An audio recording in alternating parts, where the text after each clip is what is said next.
Get ready with me for my village festival. Total 3 days చేస్తామన్నమాట. ఈరోజు వచ్చి first day.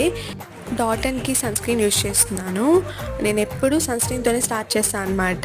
As usual cap ఎక్కడ పెట్టానో మర్చిపోయాను.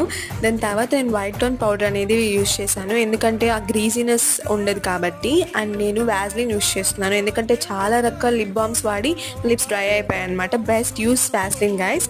And Kajal for sure. లాస్ట్గా హెయిర్ అయితే వేసుకునేసాను అనమాట. నేను వదులుకోలేను బికాజ్ నాది లాంగ్ హెయిర్ కాబట్టి. And helps me look more traditional అనమాట. అండ్ ఫైనల్లీ బొట్టు పెట్టుకున్న తర్వాత ఏం మిస్ అయింది? పర్ఫ్యూమ్. కార్లిటోన్ పర్ఫ్యూమ్ వచ్చి నా ఫేవరెట్ అనమాట. చాలా బాగుంటుంది బ్రాండ్. ట్రై చేసి నా కామెంట్ సెక్షన్లో కామెంట్ చేయండి. ఈరోజు మా గార్డెన్లో రోజ్ ఫ్లవర్స్ అనేది పూసాయన్నమాట. ఎంత బ్యూటిఫుల్గా ఉంది కదా. సో ఫైనల్లీ ఫ్లవర్స్ పెట్టుకొని రెడీ అయిపోయాను. I change earrings also. And bangles is mandatory for temple కదా. అదనమాట నా simple routine. See you guys, bye bye.